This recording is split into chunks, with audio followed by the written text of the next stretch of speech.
this space today. Chris, thank you for the love and care you have for people and creation and so many other things. Steve, thank you for stepping in and helping MC this service and making this dream come true. And thank you to the panel that is here to have this important discussion today. It is an honor to get to host this event here at this space. This is the kind of stuff I love. I spent the morning watching people gardening, playing music, cooking food, creating good community. That is just any pastor's dream as far as I'm concerned on a Saturday afternoon. Happy faces and good food and drink. And so thank you all. I just want to start us. The first prayer in our prayers and thanksgiving in the Book of Common Prayer is for joy in God's creation.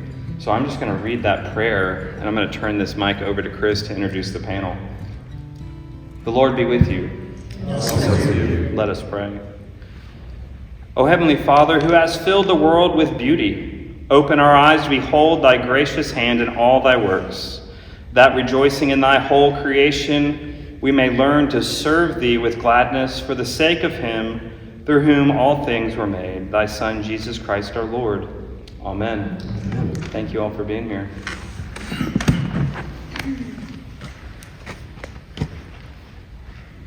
All right. Yeah, you really can't hear much on this side, right? Can you guys hear what I'm saying? Yeah. Yes. Okay, good. All right, so glad everybody's here. We want to open this up to a pretty invigorated conversation. Try to pretend like we're comfortable. It's Saturday. Let's talk to each other. This event was inspired by Reverend Dr. Dan De Leon here, and the quick story on that is actually in this program. But we did, we have a project called AllCreation.org that produces content every quarter that's for people of faith and spiritual practice to connect them to biodiversity, to help them make that connection through the sacred texts and through the contemporary conversations about the sacred texts. And we're doing this because I grew up in First Baptist Church with a really great sort of right practice Southern Baptist family, believe it or not. And then I went back to that church as an adult and said, hey, we should work on environmental stuff. And they said, what are you talking about? We don't do that here. And I was like, wait, I grew up here. This is what we do. What do you, so I've been working on this divide between secular, sacred, bioregenerative, self-defined for 25 years at least. And through this issue of AllCreation that Dan edited, which we have a pamphlet to promote outside, or booklet, I think we landed on the sort of the answer that I was looking for, and what was missing when I went back to First Baptist in 2006 to say, hey, let's focus on some environmental solutions. This is a really exciting way to grow as a community. And again, that people didn't really know how to relate to it. It didn't make sense. There wasn't any context. So Dan, I'll let talk a little more about what he kind of uncovered about Genesis 1, verse 26. Chapter 1, verse 26. But in short, the idea is that we sort of have made the context fit our times. And of course, the text was not written in our times. We've changed the context. And we've changed the meaning of this idea of dominion to being about domination. And what Dan's work and then across the panel of people who participated in that issue, what that uncovered is that this is a very unrealistic interpretation for a couple of good reasons I'll let Dan talk about if he wants to.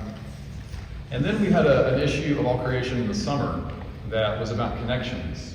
And we came to sort of a new sociological culmination around this idea of kinship.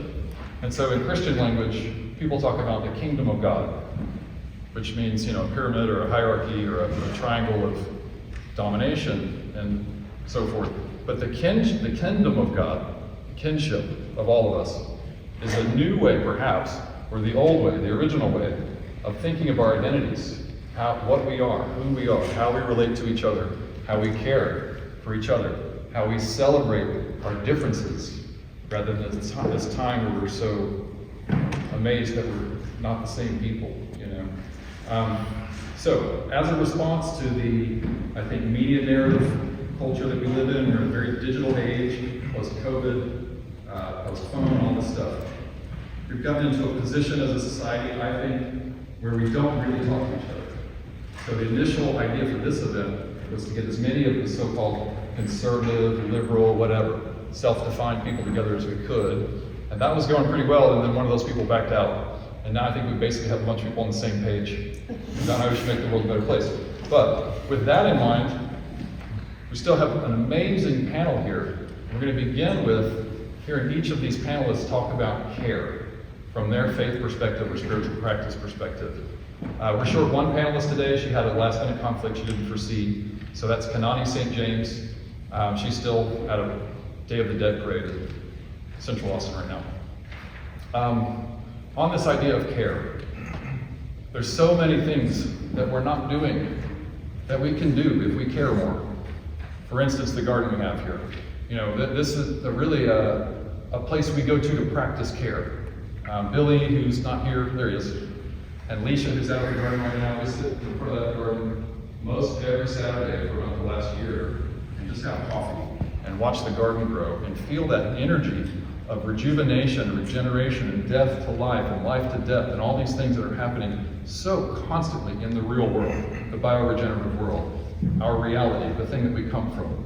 You know, one interesting factoid about what we are, where we are, is that every one of us is 50% of our DNA is the same as the plant. Right? We literally emerged into a world of biodiversity a few 100,000 years ago, maybe. And all of the sacred texts talk about this idea that we come into a world that's already got life in it. Yet the way we live is as if that life doesn't matter. And my nonprofit that's called Biointegrity, which produces AllCreation, has done a bunch of research to show through the academic research that this idea of care as a strategy to address climate change, species extinction crisis, food crisis, poverty, drought, freshwater shortages, air circulation, moisture circulation. This is the only way to regain those things, is to restore the wilderness systems of our planet, the other life of our planet, the habitats and the ecosystems. So this is what I'm passionate about. I've been trying to get this to consciousness to spread out, and these two things of identity and right action. It makes sense according to the bioregenerative reality that we are made of and we are inside of, that exists only on this planet. With all that in mind, I want to introduce the panelists. We're talking today about how we are called to care for other life in Genesis 1:26, each other and ourselves.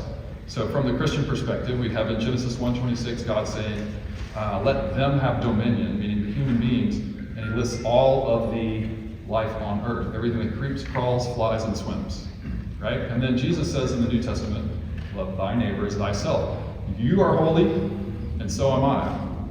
We are sacred, right? We are holy to each other. This is, I think, that we're not living this way as a society.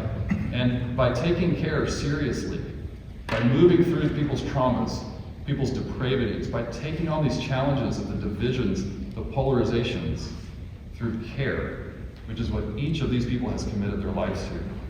We can all, really think of this as our best asset, I think, for transformation. We know we need breakthroughs. We know we need new culture. We need new values. And so I have come to this conclusion that care is the best way to root that, whether you're sacred, secular, self-defined, in the way you have your worldview. And so we're going to hear from each of these people about care from their perspective. And I'll end with Steve. So here's the panel introductions. Over here is Reverend Dr. Dan DeLeon, I mentioned a second ago. He's senior pastor at Friends UCC in Bryan College Station. Here's his daughter Ruthie. They're going to perform outside about 4:30 with Rue and the Preacher Dad. And I grew up with Dan.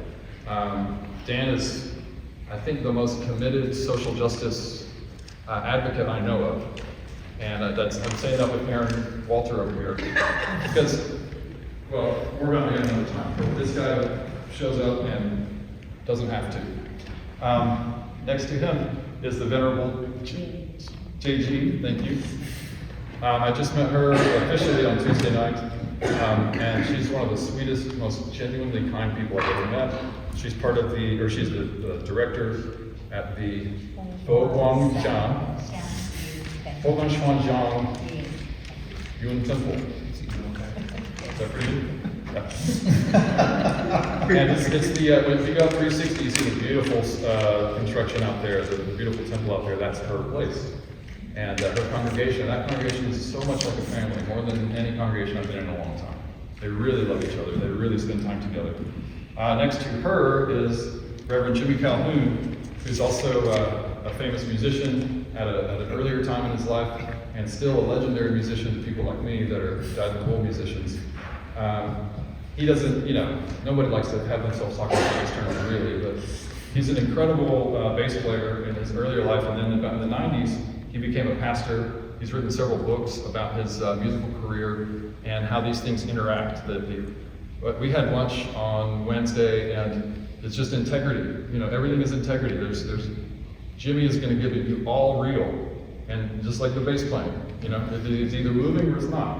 So, Jimi Calhoun, it's a real honor to have him here today. Next to him is Kiya Heartwood, Pastor Kiya Heartwood. Kiya is from, I have to read this one too, Brazos, UU Church of the Brazos. Is that right? UU Church of the Brazos Valley. Brazos Valley, thank you. Yeah. So, pastor at UU Church of the Brazos Valley, which is in Bryan College Station area. She's a great artist. I know her through her music first, and then she's also a pastor. And I don't know much about Kiya as a pastor yet, but in the AllCreation issue that's here, she's featured, and then her music is also featured. So if you use this booklet, you can go into the both pieces of her work, and she's going to perform around 6 o'clock, and don't miss that either. Jimmy's going to perform around 5:15. I'm going to play drums with Jimmy. We're going to see what happens, but you don't want to miss that. Next to Kiya is Imam Islam Mossaad. Imam is his title, like Reverend or Venerable. Islam is his first name, and also the religion. So Islam, I think he grew up here in Austin. His Egyptian parents, but grew up here, went to UT, got an engineering degree, and went and memorized the Quran. And he said it's easy to do. But this gentleman, I think, is the most committed practitioner of faith I know of. And it is kind of how Muslims roll, as it were.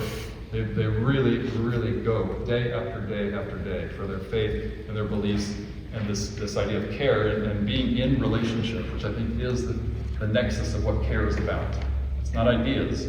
This is like feminine wisdom. This is listening here. But Imam Mossaad, it's really great to have him here. And we're going to start with him actually for the first question. Next to Islam is Reverend Brad Highum. I met Brad about 6 weeks ago, maybe 2 months ago, talking about this event, just going to churches, meeting pastors, and he blew me away. He's just got a depth and a freshness to the whole creation care kind of conversation, and then it's clear from the way he conducts himself that he's a people person. He's the whole thing. So I'm really, really glad Brad came to join us. He drove all the way from South Austin. He's a senior pastor at Abiding Love Lutheran Church. I should mention also Islam Mossaad is the imam at the North Austin Muslim Community Center. And then next to Brad is Reverend Erin Walter. And Erin is also a social justice crusader. She's the executive director of the Texas UU Justice Coalition, and she is a community minister at Wildflower Church in South Central Austin. And she's a punk rocker also, so she plays at 4 o'clock. As soon as this is over, she's going to go sing and scream about love. And each one of these people, in a normal panel setting, we would have like 2 of these people, right? Because they have so much to give, or just just one of these people. But because we were hoping to really interact in a very diverse way, again, celebrate our differences. And diversity is reality, right? We emerged into a diverse world. There's not any couple in this place that agrees on everything ever, all the time. We all change our ideas and our bodies, everything's changing. Everything is diversity through our whole lives. So I think we can rest assured that diversity is reality and we should embrace it and celebrate it. And that means differences are good. We're not supposed to agree. We're supposed to be different. With all that said, I'm going to introduce Reverend Dr. Stephen Kinney. Dr. Kinney is just a great guy.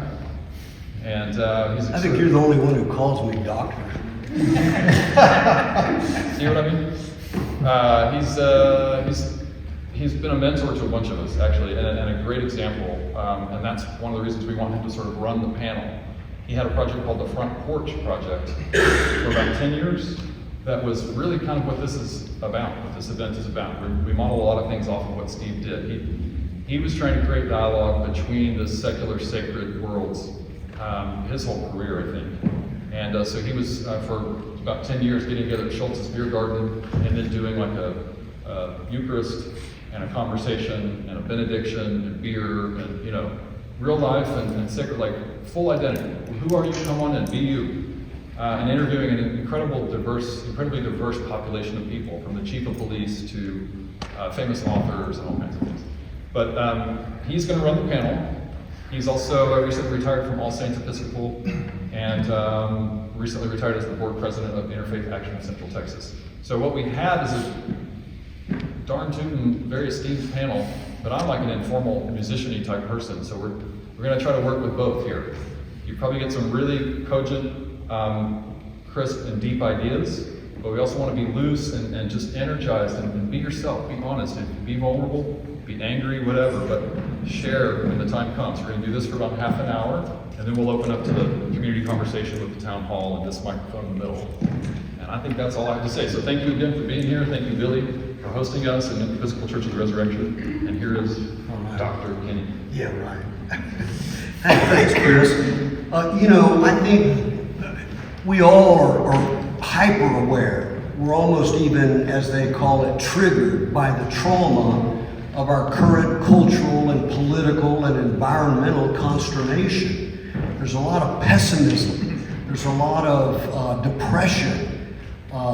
It's not a happy time, and I like to think, because of my own faith and the people that I believe in, that this time is actually a birth pain time. It's a transitional time, and it can go any number of directions. But I think events like this, admittedly, we're a bunch of mustard seeds that have been thrown around, and or as Tim Platt put it, at the gift we throw lots of spaghetti on the wall and see what sticks. But it's growing. This little mustard seed is starting to flourish with a new way of thinking about this pessimistic time. And I like to think of Chris Searles as the midwife of this new birthing, at least in this time and space, right? In these 3 acres, I've seen Chris work tirelessly to pull people together, to promote the event, to build relationships. And our hope is that being called to care will somehow inspire more and more neighborhoods, block at a time, person at a time, to care more. And at the end of the day, at the heart of my sacred tradition is this idea of the Greek word is dikaiosune. It's justice. But really, that's the word, that's the abstraction for right relationship. How do we restore right relationship and create justice through our partnering, through our kinship, through our dialogue? So my hope for today is along those themes, that each of our panelists, and we'll start with Imam Islam, giving them a chance to just respond to the question, what does it look like to care in your community, in your faith perspective, if you will, and or anything else that you think relates to the theme, because we're trying to get our neurons bouncing around so that we can really have a good regenerative, Chris's favorite word, conversation between us, and hopefully something new will arise. So each panelist will have, anywhere from 15 seconds to 3 minutes, because if you do the math, it really adds up. And just put something on our plate for our digestion, and then we'll have a little back and forth on the panel, and then we'll open it up. Sound good? Okay. All right. All right, thank you, Reverend Kinney. Thank you all for coming on this Saturday where you could be doing a million one other things, but I start first of all, we say Bismillah ar-Rahman ar-Rahim, which means that in the name of God, the most gracious, the most merciful. So as both of you were speaking, Chris and Reverend Kinney, that something that came to my mind was there's a chapter of the Quran which is called the sun. So the sun is very important, not just symbolically, but clearly for life itself. And so in that surah, which is in English we say that chapter of the Quran, if you allow me maybe a few more seconds, I can let you hear what it sounds like, because I'm not a musician, so I'm not going to be playing any music. But the closest thing, the Quran is not music, but it has a musicality to it. So I'll let you hear what the Quran sounds like, and then I'll give a very brief explanation. Even though it might be volumes, I'll make it as brief as possible here, in due respect to all the panelists. So the chapter of the Quran, I'll go ahead and recite it. Again, it's about the sun, the moon, the rivers, the nature around us, but then very quickly goes into the soul of man. So right after talking about nature, it talks about the soul of man, because nature is inside of us as well. And the rectification of the soul of man. So I'm giving the explanation before the recitation. So I will end with the recitation. Let's do it that way. So the end is very interesting because it gives a particular example of an Arab prophet whose name was Saleh and his people called the Thamud.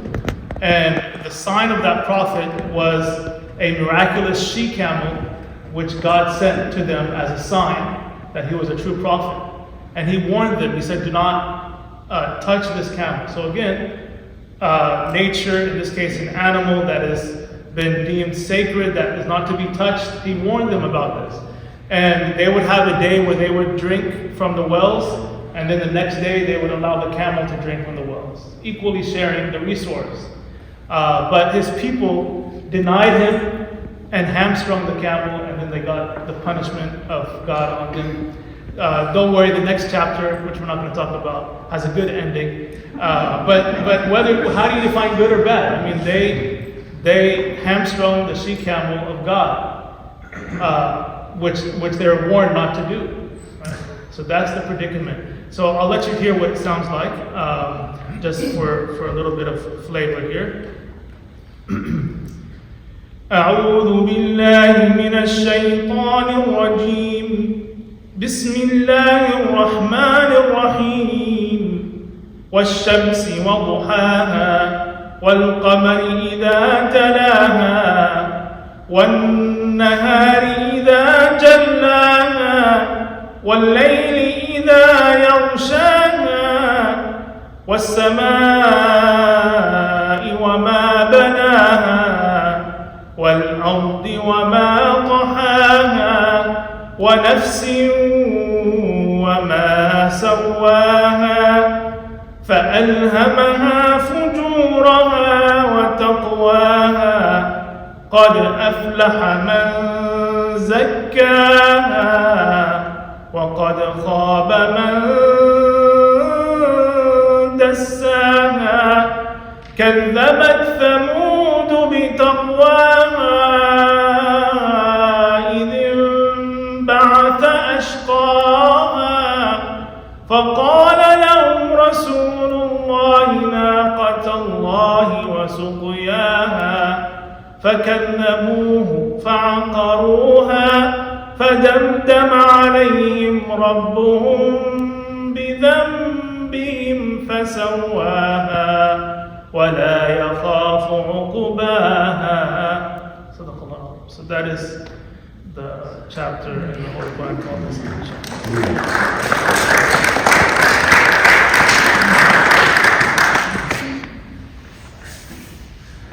I will yield to the rest of the panelists. I don't want to actually take too much time. Very beautiful. Very beautiful. Thank you. Jahil Ali. What? Let's find to Shan and how can it Jami out. Shukran. She's saying it was very beautiful. Thank you. I didn't understand a word he said. Thank you. Right. Does anybody have a thought to anything that Imam Islam presented, or do you feel inspired to go next? Anybody?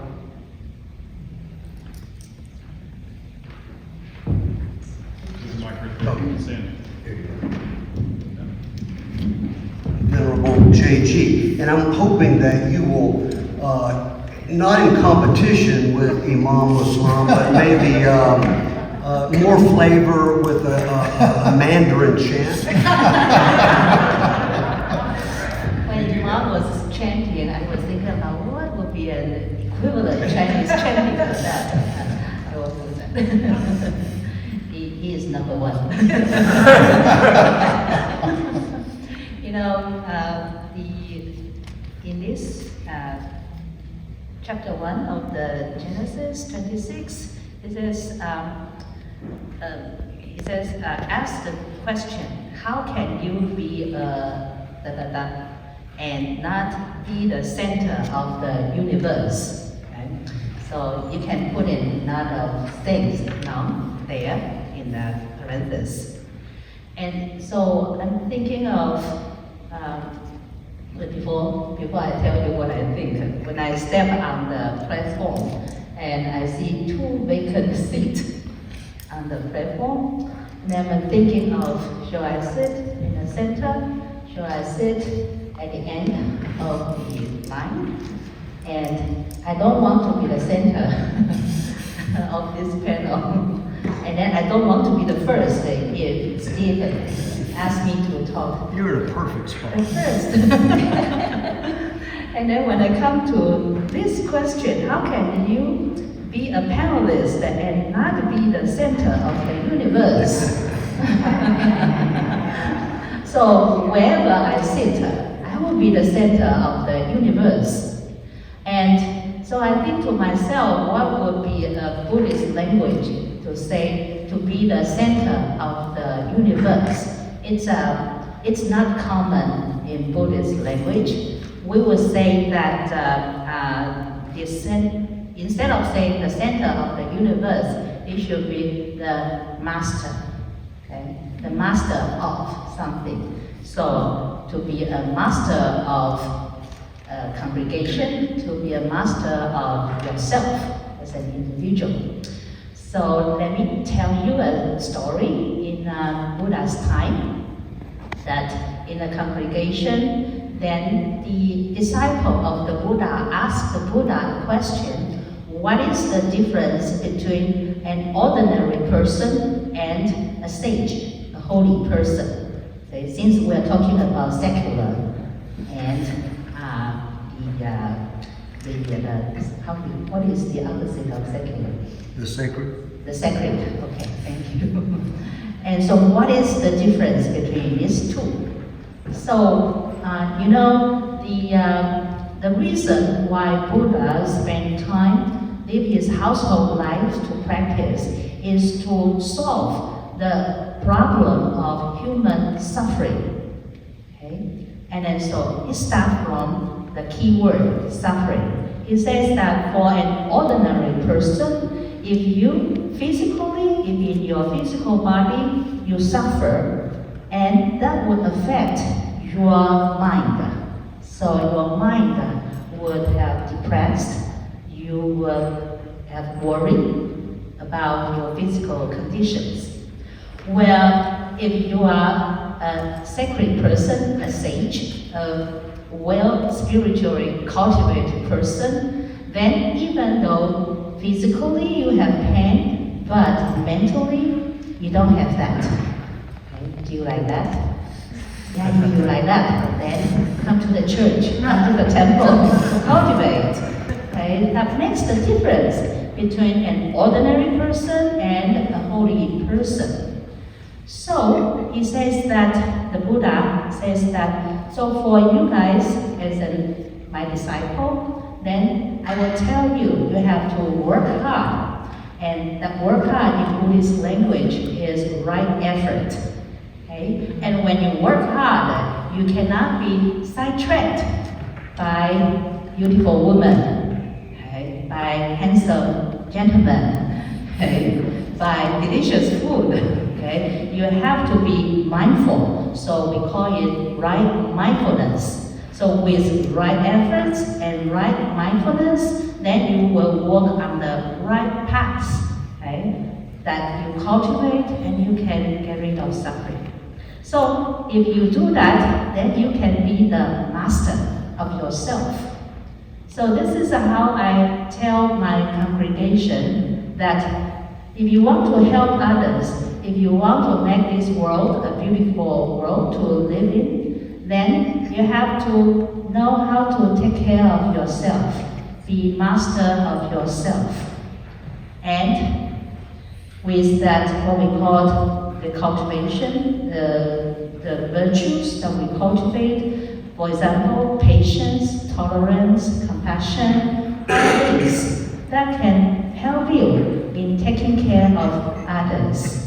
And in taking care of others, that even though that physically you may see pain that occurred everywhere, okay? As human beings, we suffer, okay? But when you know how to cultivate yourself, then your mind, okay, it will not affect your mind, so that you can continuously have that strength to help others. Okay? Otherwise, you'll be overwhelmed by the suffering of the world. That's my sharing.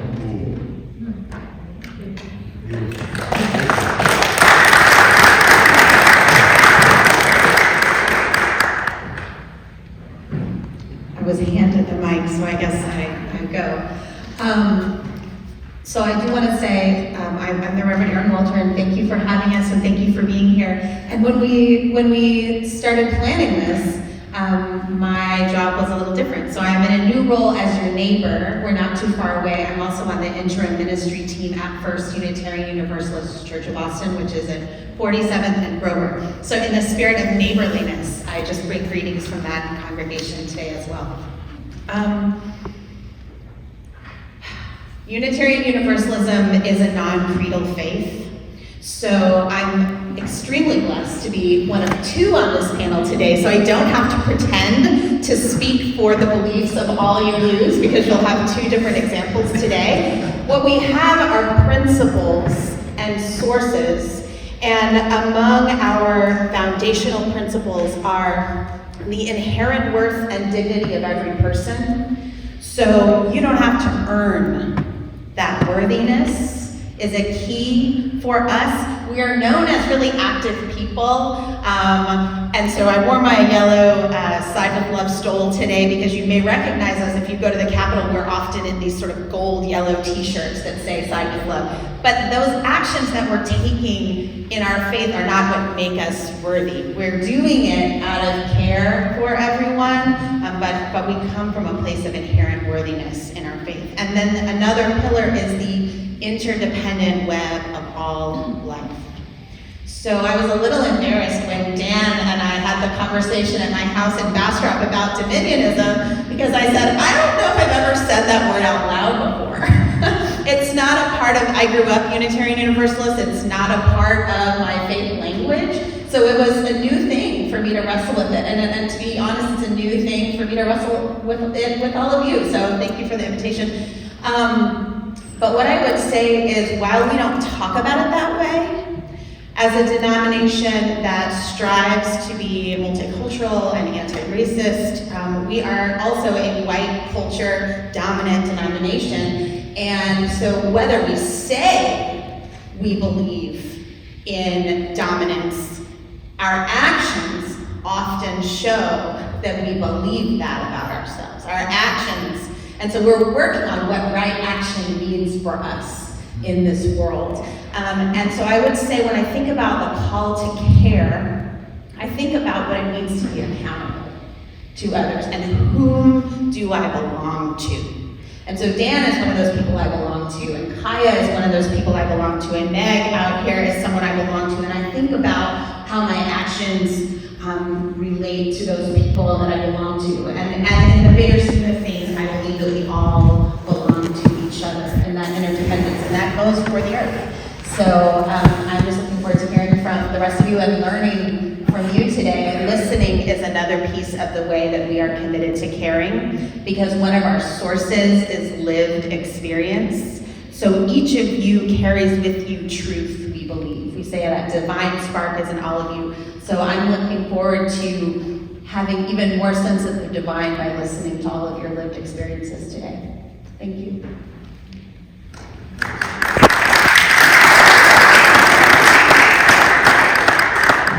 There's so much, and it seems to be in too many communities so little attended to.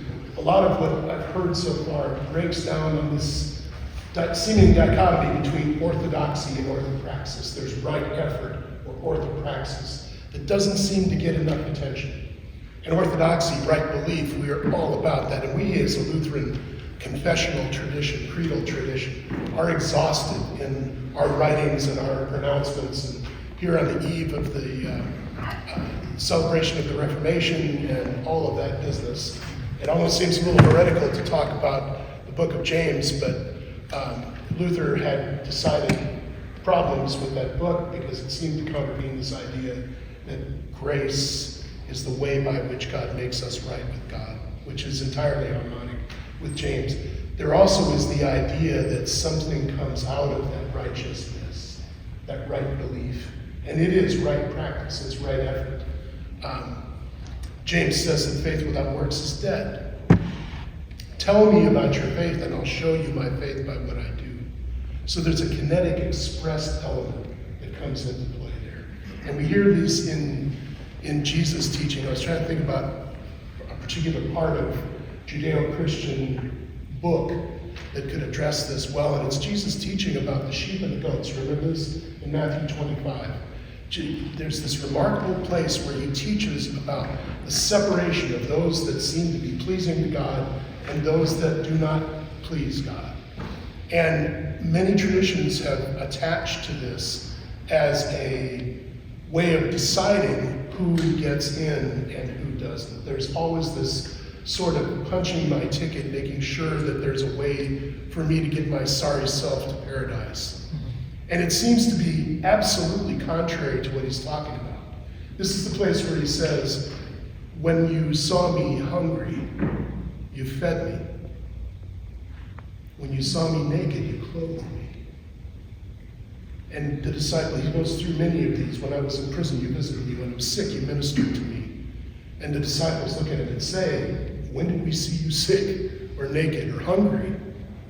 And Jesus says to them, every time you saw one of the least of these, my neighbors, you saw me.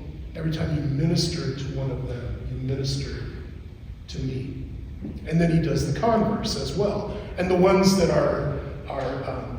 have pleased God by being altruistic and caring are the sheep, and they enter into the joy of the master. And then the ones that fail to recognize or fail to respond to the needs also fail to recognize or respond to the one who is there to be cared for. And they are the goats, and they go into what's called the scotus externus, the outer darkness, where there's weeping and wailing and gnashing of teeth. And of course, we get in with our heaven and hell theology, we get a hold of that, and we start thinking, well, sheep are going to heaven and the goats are going to hell, right? And yet we have to couple that with Jesus' teaching that all of this takes place in a present reality. These are not some futuristic, ideal, or deadly places that are being talked about there. They're places where we are in the midst of life. When we find ourselves a part of that divine economy, that divine flow of goodness and grace, and it reaches out, and it ministers to, and cares for, and meets the needs, especially of the least and the lost. We are participating in paradise on earth, heaven on earth. When we talk about the ways in which, I must confess, I've walked past, I've missed so many opportunities to be a caring, compassionate person in my own walk. We live in a place of darkness, not in the hereafter, and not forever, thank God, but now. So we begin to, and all of this time, Jesus is talking about the fact that when you miss the neighbor or you serve the neighbor, it is me that you're missing or me that you're serving. And this touches ground, I think, in an even deeper way. We are part and parcel of one and the same creation, this dominionistic idea that has in some ways been supported positively, in other ways seems to be almost kind of a Christian takeover methodology. We are of one substance with all of creation. We are a center, an expression, an utterance of the divine. And all of us are, and all of our neighbors on earth are, and not just our bipedals, but our foreleggers and our winged and finned, and all of the material substance of creation are utterances of the one and same divine. And the light of that divine rests at the deepest level of ourselves, at the deepest level of all creation, and it just wants to shine forth. So when we minister to one another, when we care for one another, we are caring for that divine essence in the other, and proclaiming our unity, and proclaiming the complete interconnectedness of all life and all being. And my prayer is that the church can prize that orthopraxis over the orthodoxies that seem to have us grabbing one another by the hair more often than not. Thanks, Brian.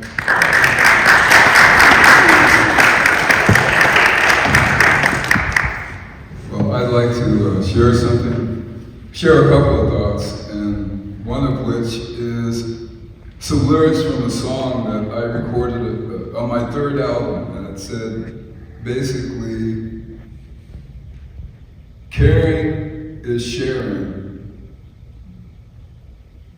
And when you do that, there's no comparing. And I'd like to speak anecdotally to that and give you two ways of which people thought they were caring and when they went off the rails a little bit. And one of which is a story. Jelaine and I, my wife, we belong to a community called the Iona community in Scotland.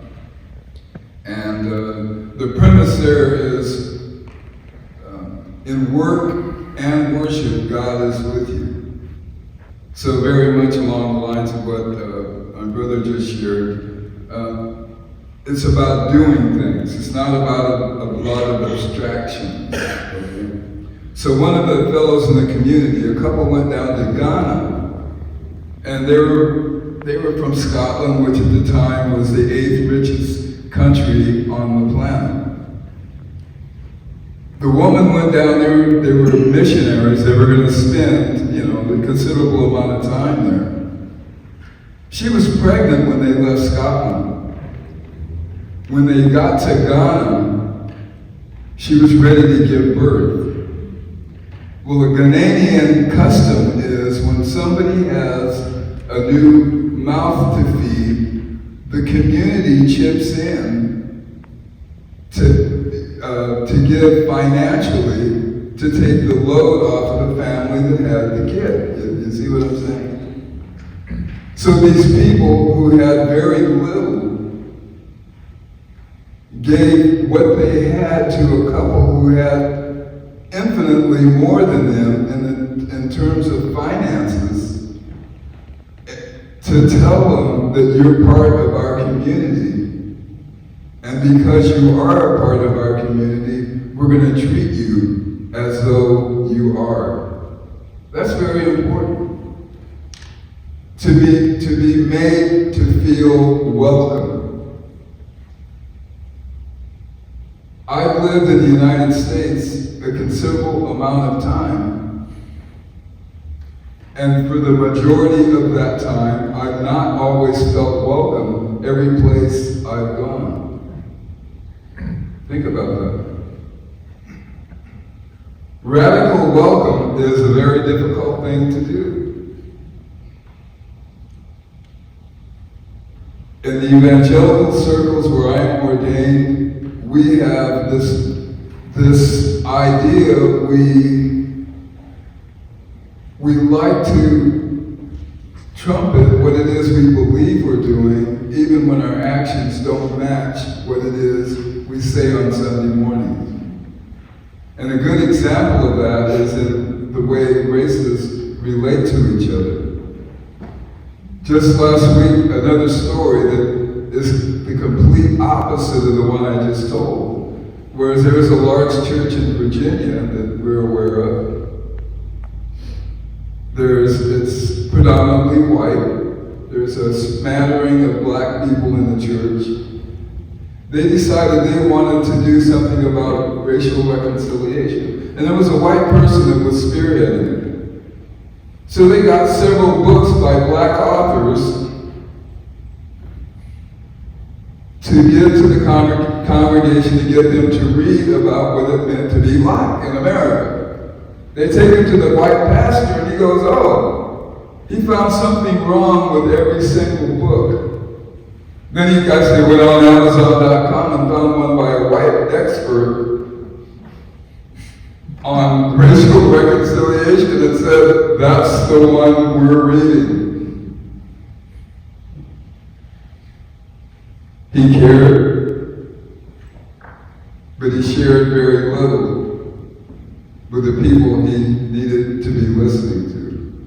So if I would say anything, caring, it starts with listening when it comes to interrelating with people. Learn to listen and listen to learn, and that's about all of my poetry. That was awesome.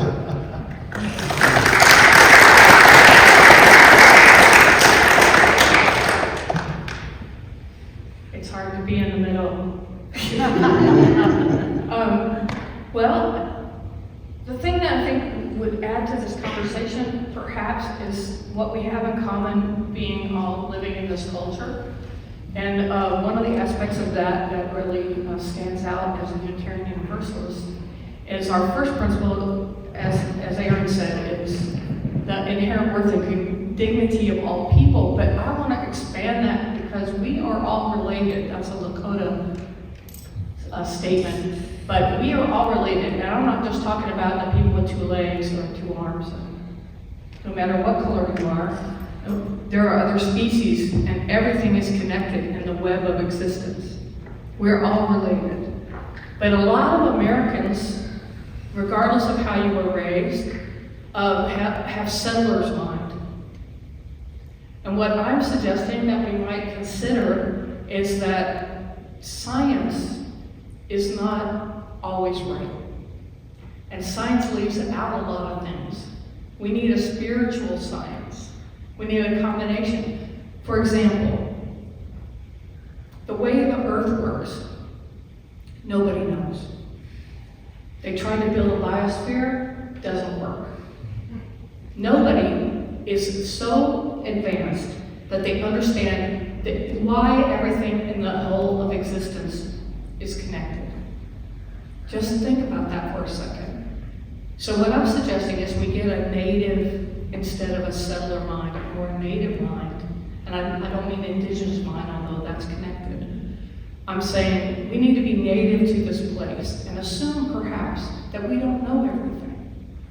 And just by adopting a more humble position, we might be able to learn something and do better, instead of having to do it in the scientific way, which is you have a hypothesis, i.e. that we run the world, for example.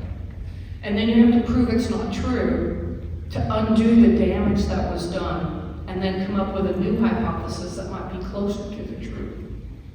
So what I'm suggesting is that we get a more native mind and go, I don't know enough about this yet. I need to watch and not necessarily interact with something I don't know what the outcome of my actions are going to be.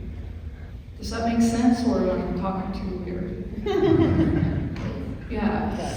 What I'm saying is, what if we just sat for a minute and didn't act? Because we don't know. And pay attention and see what is working, and pay attention to the people who have been more concerned with the earth for longer, more respectful of the earth, and maybe listen to what they're saying. I think that's our best chance in the dangerous times that we live in. That's all I have to say. Thanks, Kylie.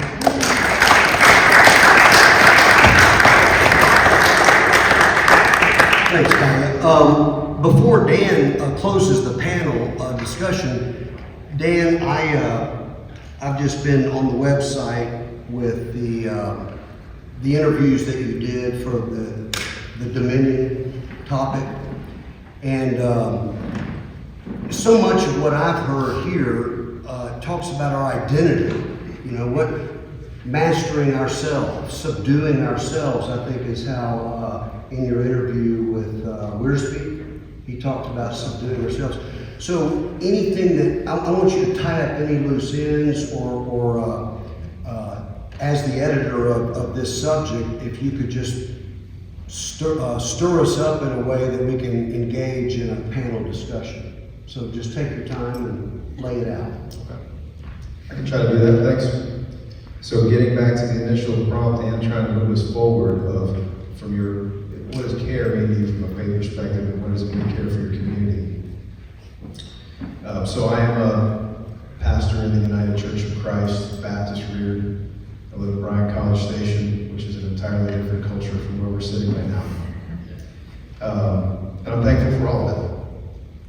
Love the Lord your God with all your heart, soul, mind, and strength, and love your neighbor as yourself, Jesus says. And the response to him is, and who is my neighbor? And then he tells a story, which whether we are familiar with a spiritual realm or a secular realm, we all know some variation of this story. The parable of the Good Samaritan, where when a guy is walking down a dangerous road, he's beaten and robbed and left for dead. A priest walks by, sees him, and does nothing. A Levite walks by and sees him, does nothing. The ones who stereotypically should help. And then a Samaritan, who is despised in his time and context, despised by the hearers of the story, stops. Jesus is intentional about it being a Samaritan and helps this person. Goes above and beyond in helping this person. Puts them up in a motel, in an inn, gives more money than he needs to give to be able to care for this person. Says, I'll be back to check on him. Tying up the story, Jesus says, who was more of a neighbor in this story? And the person who asked, and who is my neighbor, says, the guy who stopped, the Samaritan. And Jesus says, go and do likewise. Flipping the question on its head, where we ask, who is my neighbor? Jesus says, all you gotta do is you gotta be a neighbor. Being a neighbor, you have to care. And in being a neighbor, we have to acknowledge what has been said before, the interrelatedness of everything. Because in doing that, you can't really ask, who is my neighbor? But even if you want to ask, who is my neighbor, and pick and choose who it is, even from a selfish perspective, we have to care for the earth and the creatures with whom we are interrelated to be able to survive. You do that, you're helping everyone, the ones that you're picking and choosing, who is my neighbor. So you can't even ask. All you can do is be a neighbor. And to be a neighbor, we have to be just as selfless as we are naturally oftentimes selfish. So this kind of speaks to the topic of dominionism, which we'll get to in just one second. But in terms of caring for our community, I just wanted to share a quick example and story that kind of ties back to my friend Imam Islam Mossaad here, who was also an imam in our community, in College Station for a while. One night, a few years ago, someone who was not focused on being a neighbor took a gun and took a few shots at the Islamic community of BCS Mosque, damaging the entrance, intimidating the people who would go in there to pray. And when the news broke about that, I spoke with a mutual friend of ours, a rabbi in town, and said, what do we do? My rabbi friend was out of town, but suggested, it's Friday, our friends are having prayer. We need to go and be in solidarity with our friends who are having prayer. And so we put the word out we're going to form a human chain around the mosque to send a message to anyone who would hurt our neighbors that this isn't how you treat your neighborhood. And you know who showed up? It wasn't like-minded people, like Chris was saying before. It was a wide swath of people from the community, civic leaders who I know disagree with each other on all kinds of matters, people from different religions and lack thereof. And we had a great time. It was hot, so hot it was in the summer. And we shared water with each other, made sure everyone was okay. The police showed up and helped out. But the message was that in spite of it being a stereotypically conservative place, which would stereotypically be opposed to Muslims gathering to pray out of deep-seated Islamophobia, in spite of that, the message was that we all understood, you don't mess with the neighborhood. If you shoot at this mosque, you are shooting at our neighbors, and you don't do that. You just gotta be a neighbor. So when it comes to looking at dominionism, back to what Chris was sharing before about the topic that we're all addressing here, I just want to speak really briefly so that we can kind of get to the conversation, right? You said this about context. And of course we have wrecked that context. We have taken, and we will make humankind, and let us make humankind in our likeness, and they will subdue the earth, fill the earth and subdue it, and have dominion over the fish of the sea and the birds of the air, the cattle and livestock, and every creeping, crawling thing on the earth. And along comes the Industrial Revolution. And you know what Bible verse was preached more than any other throughout the Industrial Revolution in Christian churches? Genesis 1:26. Not to be able to be transformed and changed by what it means, but to be able to justify what was going on and extracting anything and everything from the earth. So subduing was understood in terms of subjugating. Dominion was understood in terms of dominating rather than coming alongside. Can you put a time frame for this, when this is happening? Where are my historians? Well, this word that says when we move into cities, which is kind of helpful. Thank you, yes. Okay. When we moved into cities and lost our intimacy with the earth. The earth being our literal labor. And when we fell out of relationship with the earth and felt more into intimacy with the cities, then you have this, well, we gotta justify what it is that we're doing. I'm talking too much, I need to tie it off. So getting back to the context of interrelatedness and coming alongside, I think that's how it is that we can express how we care. What does it mean to come alongside versus dominate and subjugate? Okay, that's brilliant. Thanks so much. Before we open it up, the idea is that if you have a question for a specific panelist, just let us know, or in general a question. If you have a statement, your own thought that's been triggered by anything that's said, now's the time to just come up and share that with the whole group, and then we'll just respond as needed. Okay, anybody want to say anything? Brad? Yes, sir. I'd just like to say, I feel like you're all talking about to some degree values that I'm very enthusiastic about, but they're perhaps countercultural values. So my question, my worry is, how do we bring those values against the culture who has such powerful mechanisms for promulgating its own values, for reproducing and preaching its own values to the people? Yeah. Great question. Anybody got a response to that? I'll just start by saying a little bit at a time. Every conversation at a time. A lot of times I think we hear in the church people wanting the church to be, I'll hear, we want the church to be known for our justice work, or we want the church to grow. And I'll say, well, who have you talked to lately? Who are you having in your home for dinner? Who are you inviting to your rock and roll show? So the spirit of it all is one conversation at a time. Before this, I have my I voted sticker.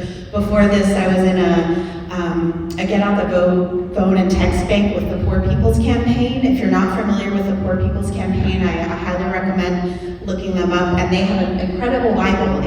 So I didn't grow up with a lot of Bible, and as I've been wanting to have more Bible literacy, I picked up the Poverty and Justice Bible that is used in the Poor People's Campaign, and they highlight sections that have to do with poverty and justice, so I commend that to you. But at any rate, opening up who we know and who we talk to, and taking those little actions. So our 40 people on a Zoom texting voters to get out the vote in a nonpartisan way going to change everything? No and yes.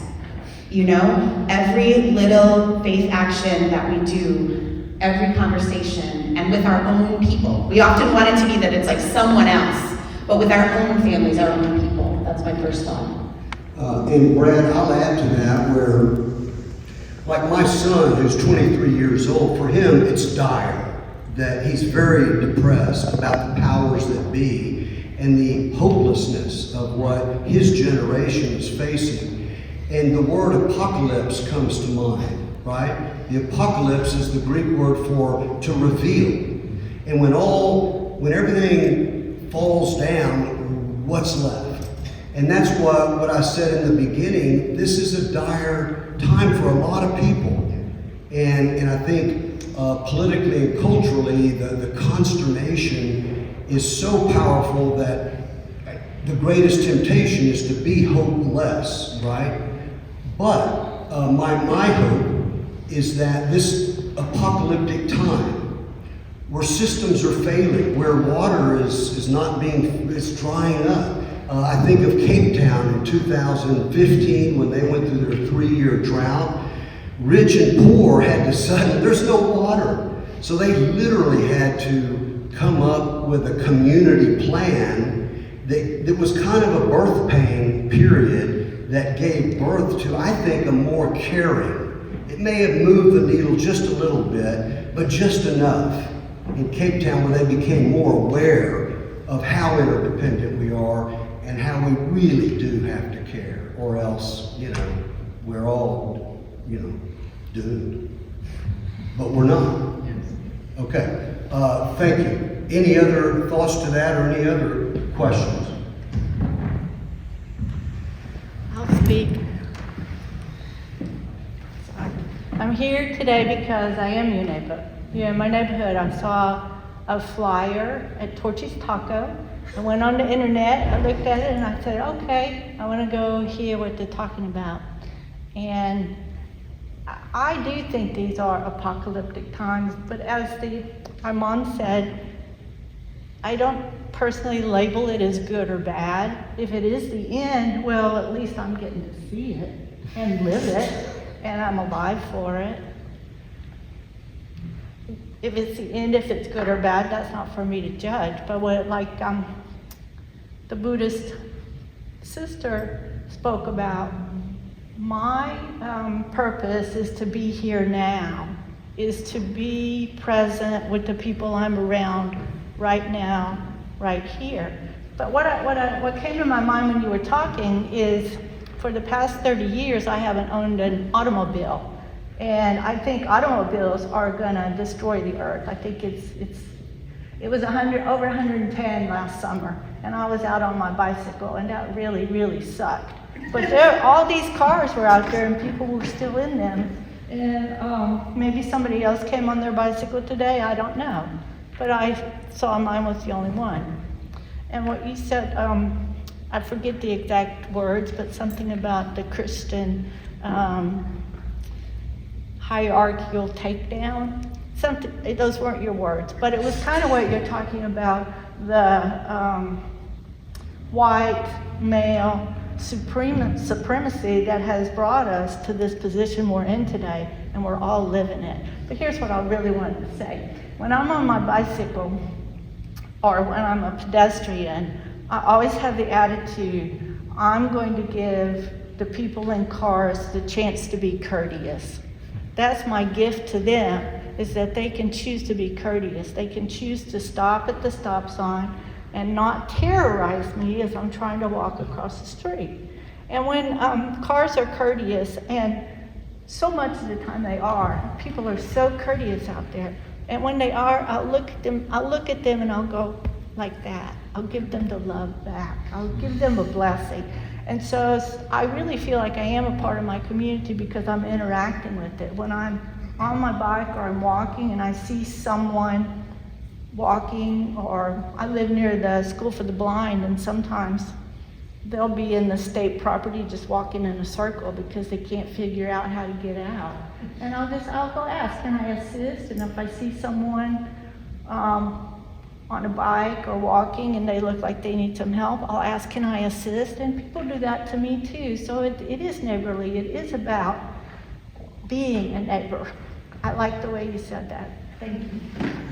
Thank you. Thank you for being a neighbor. Absolutely, and I think that what you're talking about is doing that in the present in ways that are meaningful and impactful for folks around us. I don't know if coming out of this or into this post-pandemic time frame, if we really understand yet how deeply we've been impacted by the isolation and the separations that we've experienced in the last few years. Something as powerful as a smile, a greeting, offering your name, meeting a new person. These are ways of beginning to rebridge and rebuild community among people that we don't know. Never underestimate your ability to impact the course of major exploitative industries. We don't have to harvest all the fish. We don't have to cut down all the trees. There are ways that we can combat those efforts as well. And just remarking on the one point where the Christian takedown, what I was referring to is a shadow side of dominionism that I've been reading about.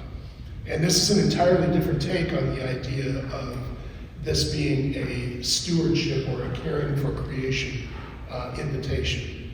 A very decided move, and we'll name some names here on the part of organizations like the late Jerry Falwell's and continuing in his organization, this idea of a Christian hegemony in the world, that dominionism is meant to mean Christians are called to take control. And I can't think of anything more dangerous, but, and sponsored by people like Ted Cruz. I mean, there are political people and people in the religious sphere that are promulgating this idea that dominionism, as we're talking about it, doesn't go far enough. So we've got to be aware that a lot of different agendas and plans are in play.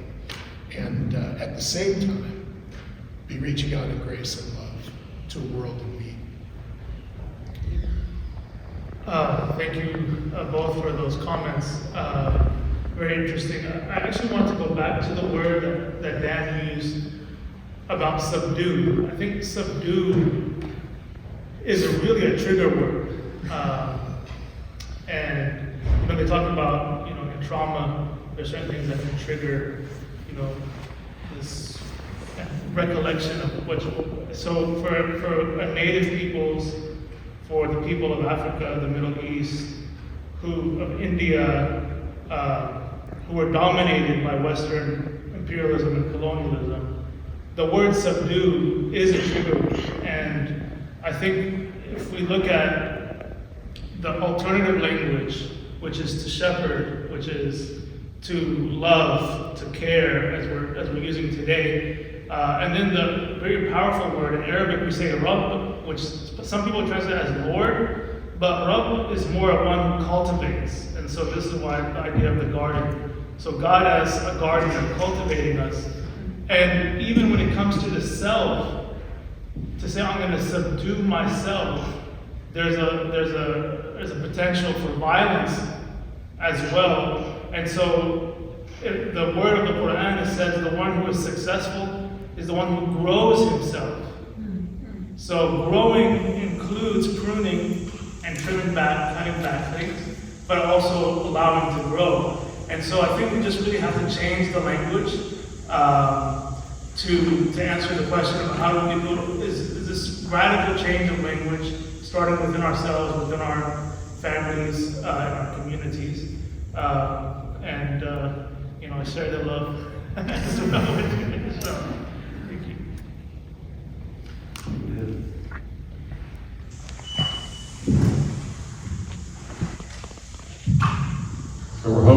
if people will, here comes one now,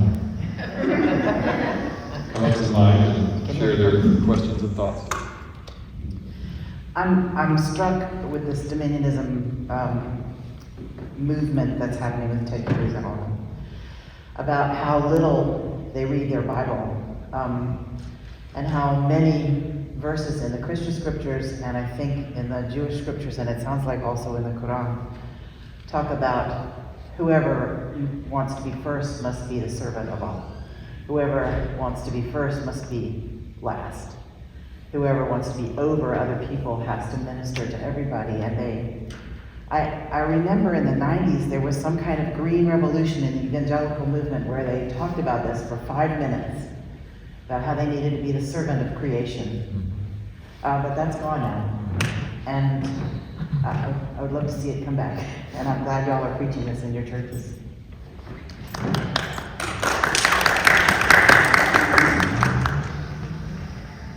Can anybody comment on that, about how the culture has sort of flip-flopped or bobbled around trying to find its identity as an environmental care, religion, faith, spiritual practice? Anyone sort of talk about that? Because it has been an interesting 30 years of politics and,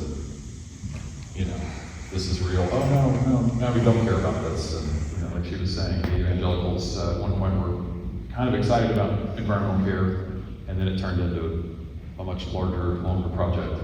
Well, it seems like the energy comes and goes, right? It waxes and wanes a bit, but the stakes are getting higher and higher. And Chris, you said something at the Not Under One Sky for IAC that really struck me, and I won't give the full context, but the way you said it as a one-liner really has gotten me thinking. But you said that we must all learn what it means to be indigenous again. What did you mean? Can you just open that up? Because that seems relevant to what we're talking about. Well, actually, a lot of what Kiya said. And there's a good contextual root for that. The AllCreation Project interviewed a woman, whose name I'm not going to remember right now. It's been over a year. But she's a great leader. She works at the UN as an indigenous rights leader. And I can't believe Janine I can't remember her last name. Anyway, she said at one point in her interview, basically, I'll use coarser language. She said, we don't need you, white people coming to the res. This is a Native American. We don't need you coming to the reservation to help us. We need you to become native to the place. We need you to become native to where you are. We need you to become indigenous. And I had no idea what that meant. It just was like, what on earth does that mean? Now, in the time since then, maybe the reason I can't remember her name is, like Kiya was saying, becoming native to where you are is about being in relationship with the other living creatures that are around you. It's pretty simple. It's not a difficult concept. And so the easiest way to do that is to literally just start talking to the other life that's around you, whether it's even seen or unseen. The trees that you see when you drive to work or your commute wherever you go, the animals in your house, the birds overhead. You don't need to be weird about it. It's just normal. It's natural. There is so much nonverbal communication that we share with the other forms of life. There's a few new people in here since we started. So I mentioned at the beginning, we're 50% plant DNA. We are, or we have something like 98.9% or 7% of the same DNA as a bonobo and a chimp. And we have just so much genetic and physical intelligence in common with the other life on our planet that there's a whole world of communication waiting for us. And so it's literally about treating the other organisms on the planet, no matter which type of organism, from microcosmic or microscopic to a redwood. Treating it like an individual, treating it like a person. Indigenous people, as we call them, talk about the other life as the other people, generally speaking. We're all people here. We're just different forms of people. I should stop there for time. So some of those things. Yeah, no, thanks for that context and helping me remember that. So at the red bench that Venerable Jue Ji hosted at the temple off 360 Tuesday night, I believe, at my table we were talking about a similar theme as we are now, and At first, there was a younger person at our table who was overwhelmed and said, it's just gotten too political, I give up. And then another person at the table said, you know, for me it all comes down to the gut health, and that we need to eat a lot of diverse, foods to cultivate a heterogeneous, diverse, biodiverse gut for gut health. And that makes we just started getting happy. We started talking about good soil, and everybody was talking about their plants and how they compost. We left the evening, thanks to the holiness of that place in part, with some concrete ideas for doing the least that we can do for now. I don't know what the big macro answer is really at this point. Mike Adams, usually are provocative. Don't you have a question about something? Absolutely. Or a thought? Come on. Without your reputation. I'll be the provocateur. This is Reverend Mike. Don't hold that against me. Here's my provocative question. What do you do to guard yourself from becoming just as bigoted and prejudiced against those you think are bigoted and prejudiced? Using today's topic, how do you guard yourself from becoming just as dominating in your point of view as you think those are dominating in theirs? And can we also add the word, how do you garden yourself? How do you guard?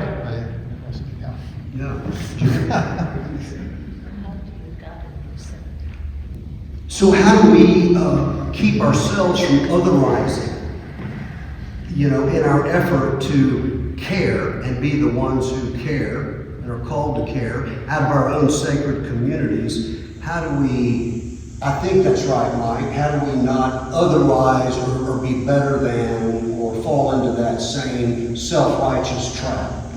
Exactly. Anybody have a thought? Well, I'm from San Francisco, California, and I came of age just at a time when the hippie movement was at its apex. I don't know if all of you are old enough to know what a hippie was. And if you're looking at my hair, I'm probably not the best example, because they were supposed to be long-haired hippie freaks. But there was a time when I kind of looked like that. But the word came up about counterculture, right? Yes, sir. Countercultural, what does that really mean? Those of us who are activists out trying to make a better world see ourselves as countercultural, don't we? But there's a difference between being countercultural and being a member of the opposition political party. I know I'm going to get in trouble. When have you ever shied away but here's the deal.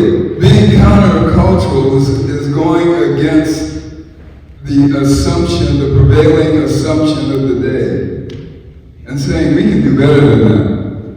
We may not know what it is, we may not have all the answers right now, but we're going to ask ourselves different questions than the questions that are coming out in the newspaper every week and what's on the minds of most people.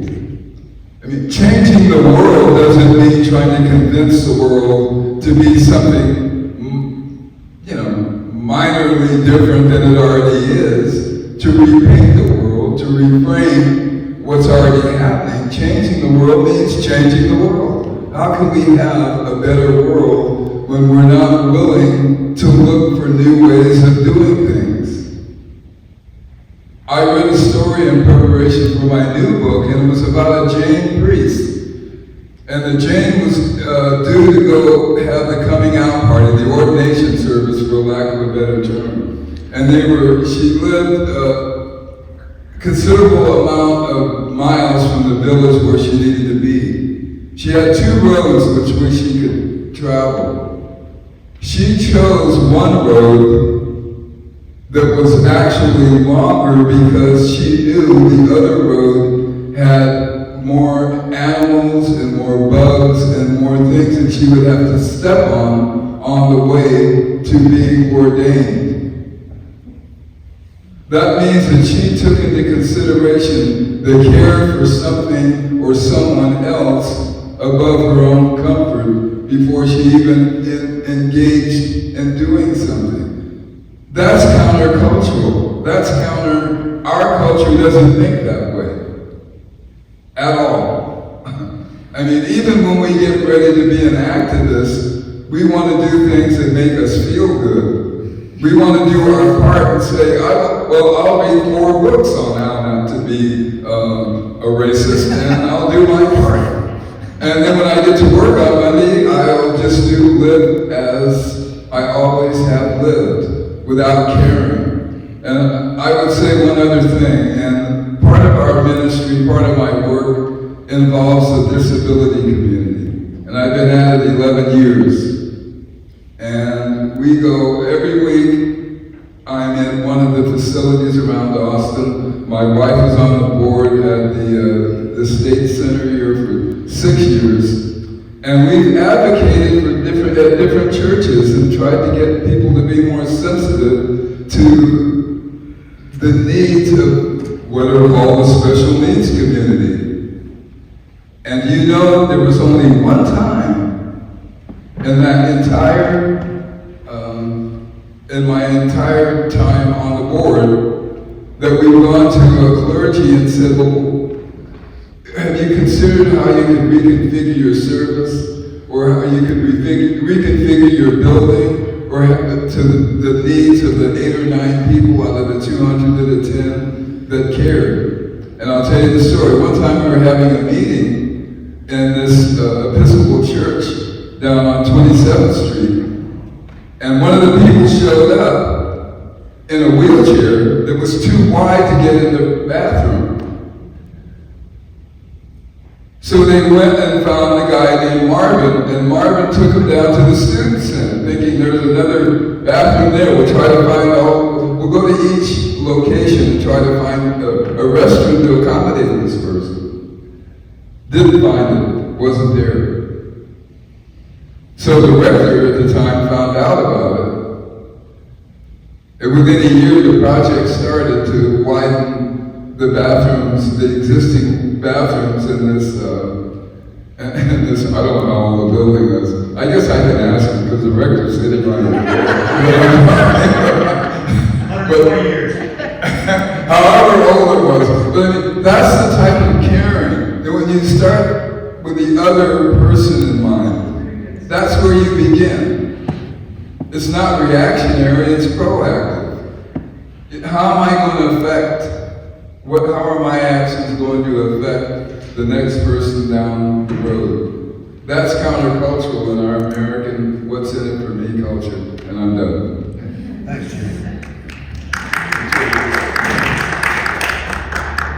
I think you inspired me to talk about gardening. And I was assigned from Taiwan to Hong Kong first and then to the States. And so my experience, I have cultural shock when I first arrived in the States. For one, English. You guys talk English very fast without knowing that. But I try to be polite to smile back at you. Okay. So, in my temple, we have 2 communities. One is Chinese communities, and one is English communities. Greg happened to be in that English communities. And as a person, as a Chinese, I was born in Taiwan. And the American culture or the Western culture is quite new to me. And while as a monastic, I have to teach the people here. For those Chinese who have been living in the States much, much longer than I have been, so it's quite a challenge. But I tell myself that if Buddhism can survive from India to China and then all the way to the States, there must be some elements in Buddha's teaching that it can adapt to the local people, to the contemporary times. And so it's try and error for me to see the similarities and differences between the Chinese community and the English communities. And so what you talked about, the big word, what is it? Dominism. Dominionism. That's a very big vocabulary for me. But anyway, that's something dominating something else, right? And in my community, I try to balance both. They use different languages, and languages itself, it differentiates even the same idea. And so for me, every Saturday is for English community, Sunday is for Chinese community. And you can see my brain is going back and forth, very busy in trying to localize, to see how people need to care for them, what they need. And their needs, the needs of the both communities can be contradictory to one another. The English community want to talk, want to express. The Chinese community want to hide away from the spotlight, just like me. And then I have to cultivate myself that when I'm with the English community, I have to be more outspoken. And when I'm with my Chinese community, I have to be like them, not to talk too much, and then try to be more conservative, right? And so in cultivating the care for the communities, you need to practice no self. This is a very central Buddhist idea that if you have a very big ego, it's very difficult to understand what others need. So we have the English word compassion or empathy, right? And if we don't know what others needs, then we can be approaching to that person in a wrong way. And in Buddhism, we also talk about we are not taking care of the living beings, the sentient beings. We are also taking care of the non-sentient beings. And so if you think deeper about the wood, the wood here in this church is very beautiful comparing with that of my temple. And the beautiful wood, if you don't take care of them, then it will become old, used, and ugly very soon. So you have to maintain what we call non-sentient beings. And non-sentient beings is as important as the sentient beings. And if a person who can extend the love, the care, to not only the human beings, the pet animals, pet dogs, pet cats, but also to the carpet, the microphone, the light, okay? And then that one person can be said that is caring about the environment, everything. If not, then we are wasting a lot. And one more thing, the shock is that in the country where we come from, we suffer from typhoon, we suffer from earthquakes. And so there are times, a lot of times we have an outage, power outage. We are short of water resource. And so when I see people here turning the tap water, and then you washing dishes, washing your hands, and while still talking to someone else, and that sort of lengthen the time you do your washing. And that is very wasteful. I don't know how to tell them to do that. So in my temple, at the beginning, we have the devotees to wash the dishes after a meal. But nowadays, we use disposable kitchenware plates because they waste really a lot of resources. And nowadays, we also ask them to bring their own bowls, their own plates to use for during the meal time. And I hope that maybe my talking about taking care of non-sentient beings, the stuff, can help every one of us here to pay attention to what we use in our daily life. And if you know how to take care of that, I bet you will have more feeling about people, and then you can empathize about how others feel. Thank you. Thank you. Like I heard someone early on in my life say, don't become what you hate. And hate's a strong word, but these are really intensely polarized and angry times in a lot of respects. And the thing that I have to remember is I feel like I'm in the company of neighbors right now, very easily and comfortably in the company of neighbors. But I have to remember that Ted Cruz is a neighbor too. And I also have to recognize the fact that the very systems that are exploiting and destroying and threatening the viability of our survival, not Earth's survival, but our survival as a part of the Earth perspective, are systems that I've benefited from all my life.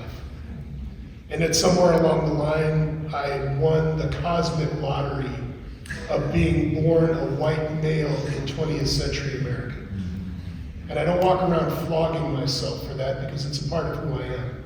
But it also conveys a responsibility on me to act according to the social location and power that I have, and to turn it to as positive a purpose as I can.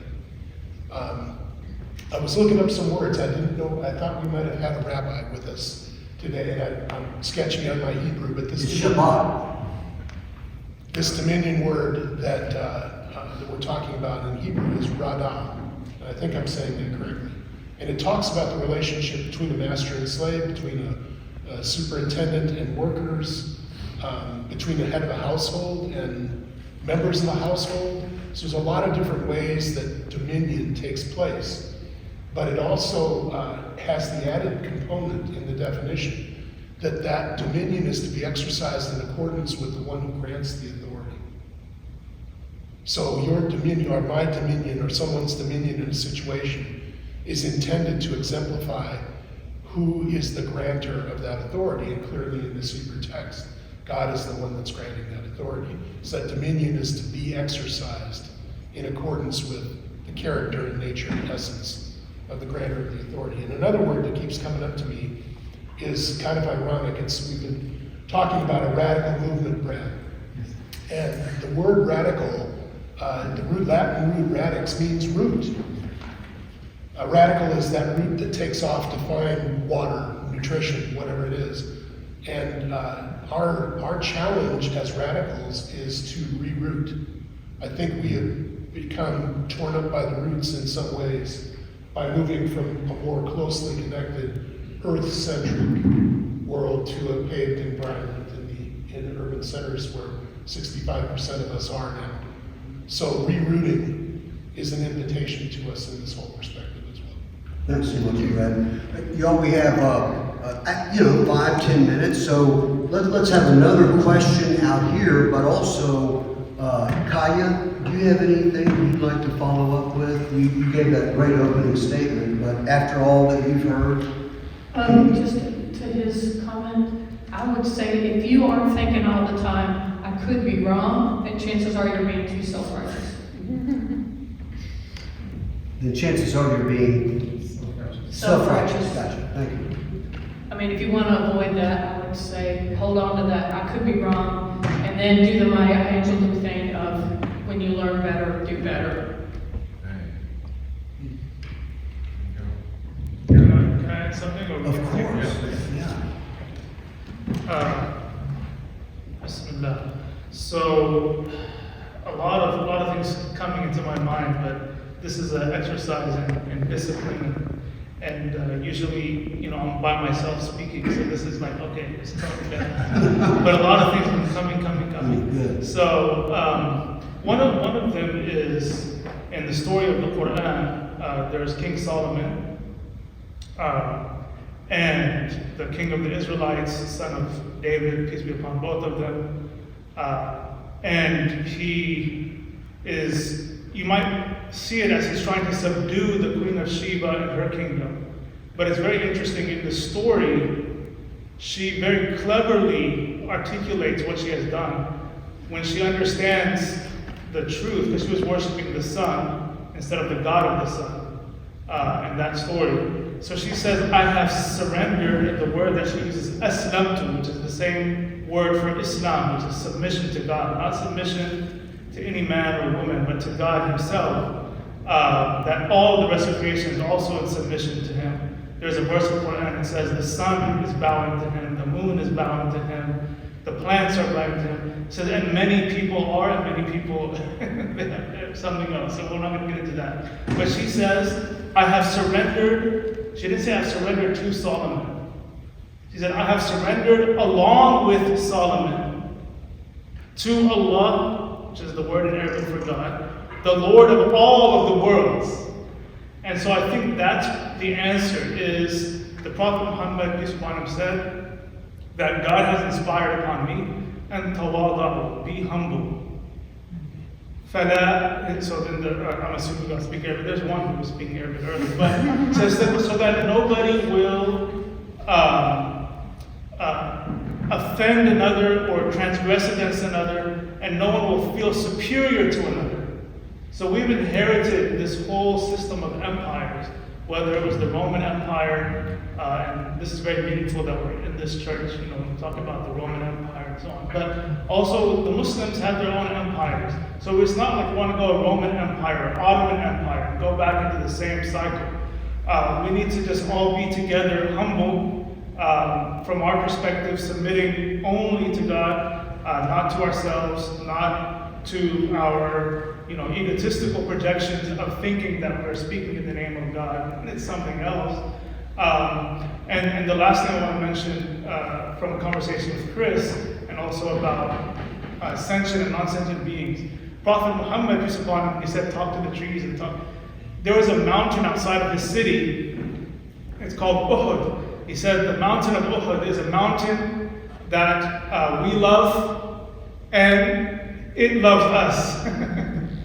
And he used to address, the mountain and so on. So the idea of being in communion with everything around us, but in submission to the one Creator, is, I think, the way forward. That's my personal opinion, is this humility, humbleness, not trying to get back into empires and crazy stuff like that, because that's just going to bring more blood, and in the end, the rapist and the one who is raped, they will suffer in their own ways, we're doing that to the earth also, so we need to be careful, because we're doing violence to ourselves as well.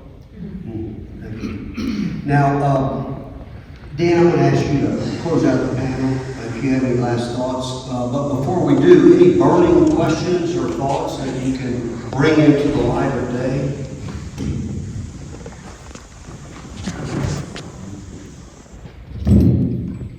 Hey, my name's Mike. Hey, Mike. Not a question, but a thought as to what I'm present to as y'all are speaking and as we're here together as neighbors. Abraham Maslow said that in his sort of hierarchy of needs, that we cannot give unless we have our own needs met. And that what caring is about is not looking sort of inward to ourselves, but looking outward to the needs of others, asking what's needed. And so what I'm focused on is that I need to get out of my own sort of fear and depression and sort of cynicism about the world and get back in the community, because I've stopped doing that. And thank you for bringing us all here today. Wow. It gives me goosebumps. Thanks. But I want to sort of close this out with one thought about a critique about Maslow's hierarchy that I read a while back. And that is that he sort of talks about the needs of the individual, of shelter and food and belonging and self-esteem. But what he sort of left out was that we can't, none of us can achieve those things without community. That we rely upon the community to build our roof, to become part of our group of belonging, to help us build our self-esteem. So I guess what I'm really present to is the community today. I'm just going to wrap this up by saying thank you again to Chris for creating this community and bringing me out. But also just the need to sort of look out and not say, this is what I have to give, but say, what is it that you need? So. Thanks, Mike. Yeah. You have a question? Can I add to that? Yes. Just for a second. And that is, thank you, is that it takes a lot of courage to become the master over ourselves. A lot of hard work, which you have all done, in cultivating that in yourselves. And I think that just coming down to one little example where I have a hard time is, for example, for years I have wanted to go into an animal shelter and give love to animals and help animals, but I'm scared to do it because I'm scared it'll make me too sad. I'm scared I will fall in love with an animal and I can't, bring an animal home right now. I can give you all these reasons that I just can't muster up the courage to do that. So then I go back into my own little comfort place and, that's a hard, that's a challenge. Things aren't changing. And things aren't changing. From that Yeah, so I do what I can do. So maybe I don't have the stuff to be able to go into a shelter and witness that and take that home with me and become overwhelmed and depressed. Or how do I cultivate that courage? I'm using that as an example. Does that? Beautiful. You brought up something unique.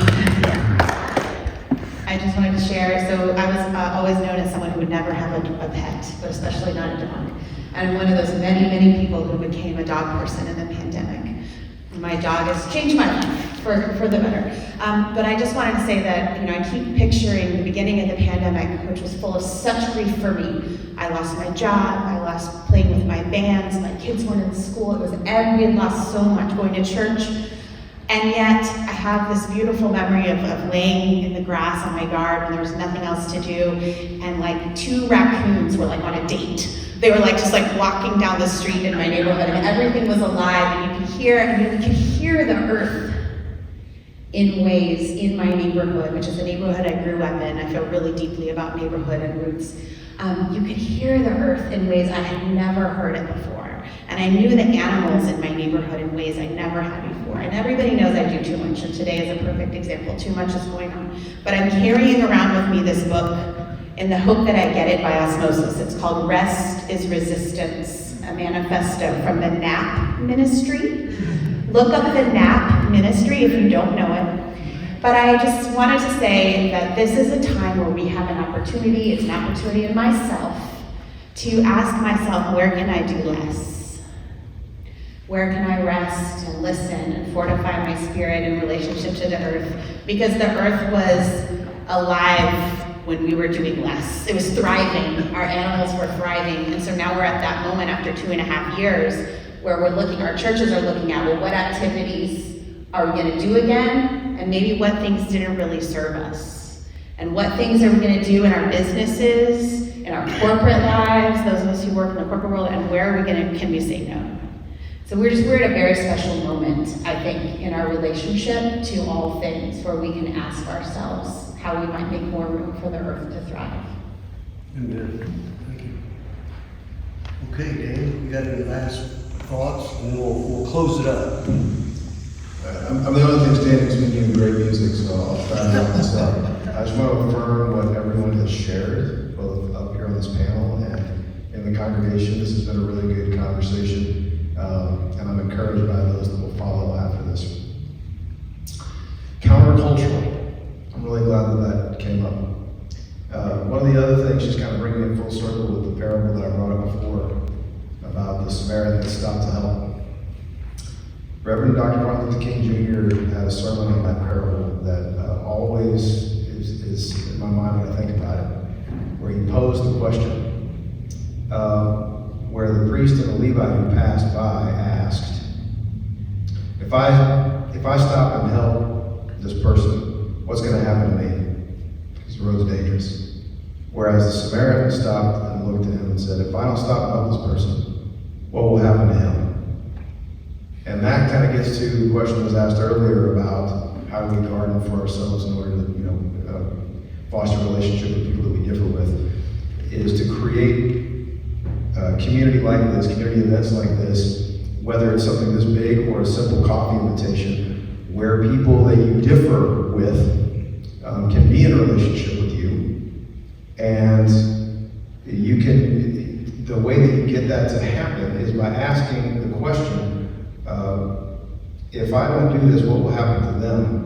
And what I mean by that is, so often the people that we disagree with are coming from places of pain, where they are acting out on that pain and projecting it onto society in a way that we abhor.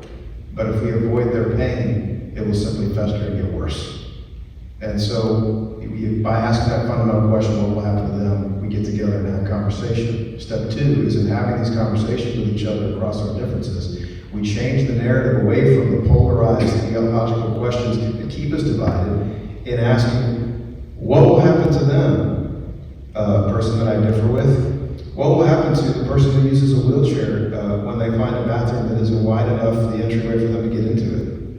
What will happen to the LGBTQ youth that is kicked out of their house because their parents were told by the preacher that their kid's going to go to hell if they don't do it? What will happen to that kid? And I could go on and on down the list. But if you ask the question of people that you disagree with, what will happen to them, the others that aren't in the headlines that divide us, then you start having a constructive conversation that goes, I haven't thought about it that way before. I'm glad we're having this conversation.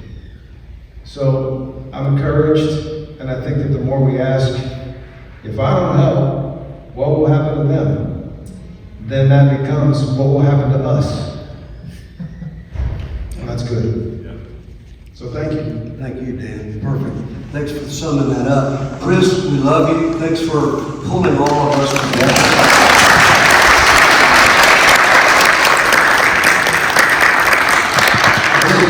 Jue Ji, I don't know if you can think of a short sutra that you could chant. Is that possible? Just to end us with a benediction? Sure. Take the 10 story of the merits. Yeah. Okay. All right. Sorry, Imam. Do myself. Not to be over you. This is chanting in Chinese and written by my master.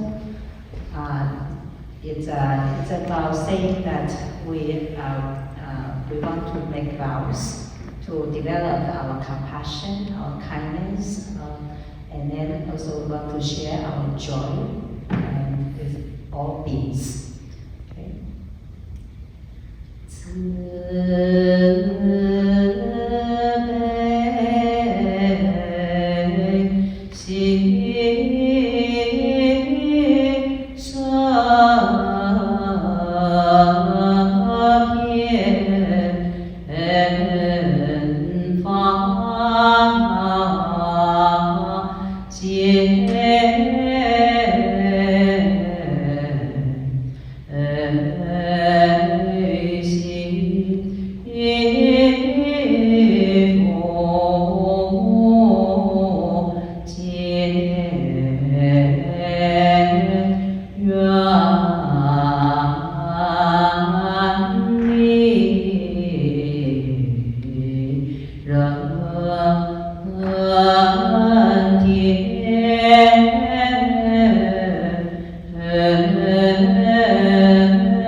Jimi Calhoun, 5:15.